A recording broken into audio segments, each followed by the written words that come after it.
Nara id-differenza bejn dak li huma n-nies infettati bl-influenza u dawk li huma infettati bil-COVID. Għaldaqstant, il-gvern kien ikkomunikat mis-CDC.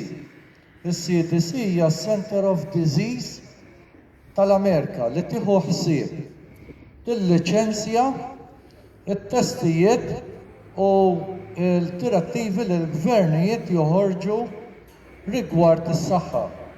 Is-CDC ikkontrollata mill-FDA, mill-Food and Drug Administration li tapprova it-testijiet f'każijiet fejn ikunu għadhom fil-bidu tagħhom bħala trial, allora joħroġ taħt emergency use only u fej l-FDA ikkomunikat ma' CDC dokument illi ġie moħbi tul dan iż-żmien kollu mill-Lulju sal-lum mill-Gvern Malti għall-pubbliku li qed nippreżentah illum hawnhekk illi jagħti l-Gvern ċans sal-aħħar tas-sena jiġifieri sat-31 Disember nofs il-lejl.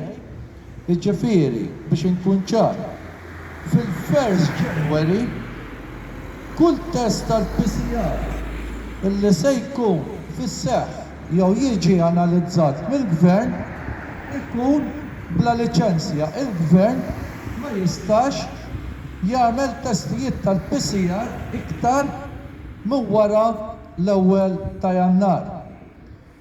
Fl-istess komunikat li kien hemm bejn l-FDA u s-CDC qed jagħti b'mod ċar fejn jgħid illi it-test tal-PCR test qed jiġi inneħħi mill-funzjoni tiegħu għar-raġuni li ma laħħaqx il-kriterji stabbiliti li huma l-kriterji illi jagħmel id-differenza bejn COVID u influenza.